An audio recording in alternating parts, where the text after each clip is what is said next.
નમસ્કાર. હિન્દીમાં 17મું કાવ્ય તુલસી કે પદ, એમાં બીજી પંક્તિ, તું દયાળુ દીન હો, તું દાની હો ભિખારી,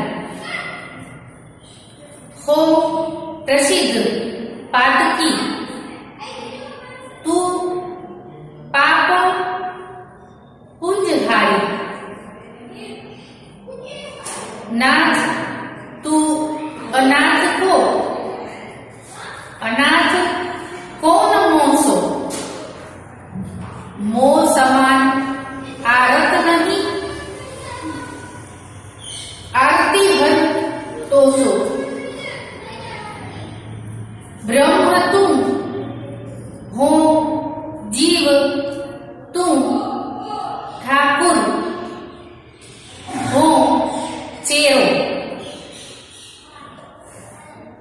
तात मात गुरु सखा तू सब, विधि हितु मेरो,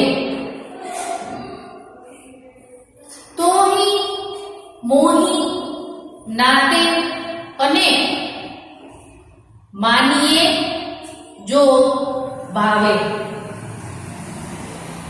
ज्यो त्यों तुलसी कृपालु, चरण शरण पावे. હવે અહીં પાતકી એટલે પાપી, પાપ પુંજહારી એટલે પાપ ને હરનાર, મોસો એટલે મુજ જેસા, આરત એટલે દુખી, आरती हर એટલે दुख दूर करने वाला, ठाकुर એટલે स्वामी, चेरो એટલે દાસ, સખા એટલે મિત્ર, हितु मेरो એટલે ભલા કરને વાળા.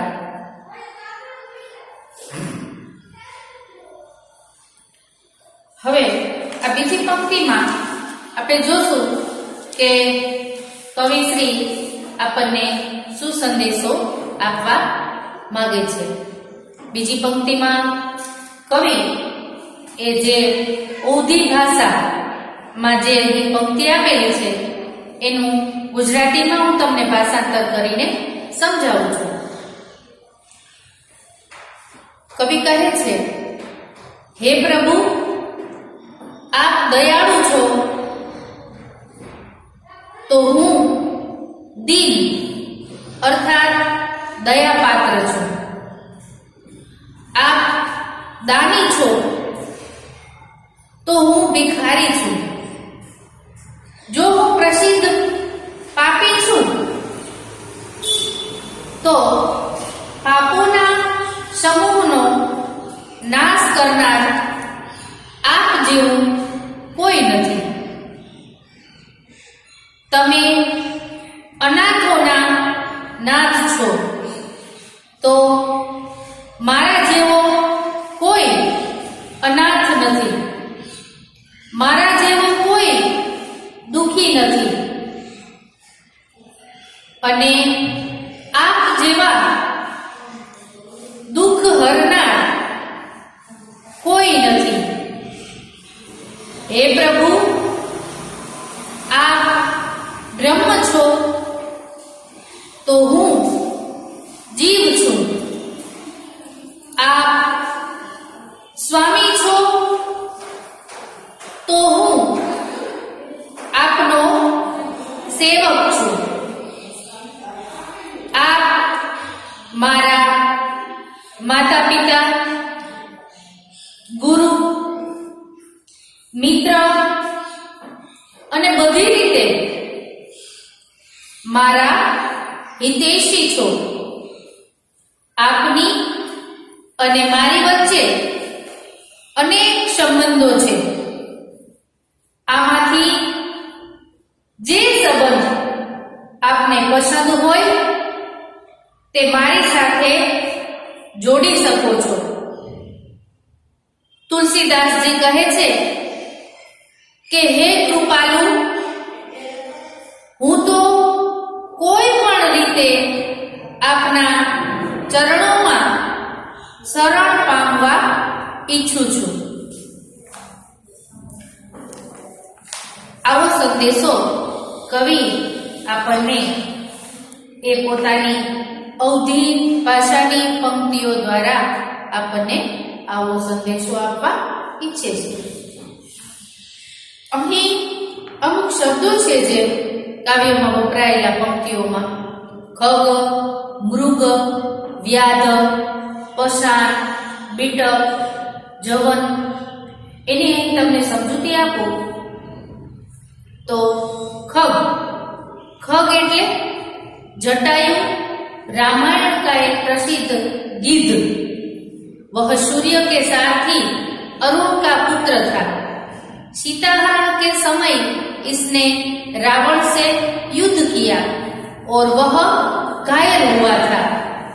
राम का सीताहरण का समाचार देने के बाद प्राण छोड़े. मृग मारीच एक राक्षस जो ताड़का राक्षसी का पुत्र तथा रावण का अनुचर था. वह सुवर्ण मृग के रूप में राम द्वारा मारा गया था.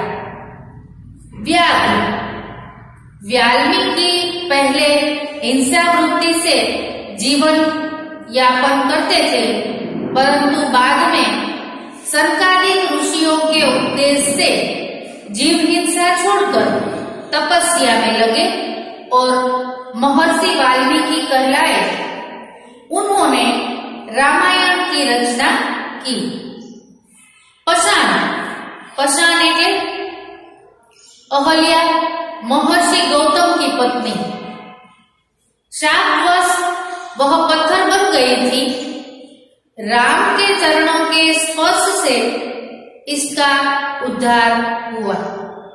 बीटक यमलार्जुन कुबेर के पुत्र नल कुबेर और मणिग्रीव नारद के शापवश गोकुल में 2 अर्जुन वृक्षों के रूप में उत्पन्न हुए. किसी अपराध पर जब यशोदा ने कृष्ण को इन पेड़ों से बांधा तो वे गिर पड़े और उनका उद्धार हो गया. जवन एक यवन कहा जाता है कि एक मुसलमान ने शुकर के आघात से मरते समय हराम शब्द का कहा था.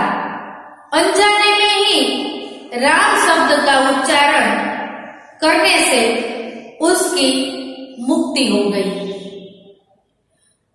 ત્યાર પછી શબ્દાર્થ અને ટિપ્પણી. पतित पावन तो पापियों का उद्धार करने वाला ईश्वर. बड़ाई तो बड़प्पन श्रेष्ठता. बीरल એટલે બડાઈ.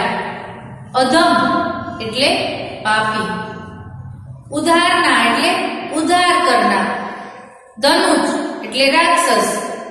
મુનિ એટલે તપસ્વી. નાગ એટલે સર. મનુજ એટલે મનુષ્ય. અપનપો એટલે અપનાપન. પાતકી એટલે પાપી. अनाथ એટલે जिसकी रक्षा करने वाला कोई न हो. आरत એટલે दुखी ने चेरो એટલે કે દાસ. હવે વ્યાકરણનું બધું થઈ ગયા પછી તમારે આ પેજ નંબર 80 સુધીનું વ્યાકરણનું બધું સેટ નોટમાં લખાઈ જાય.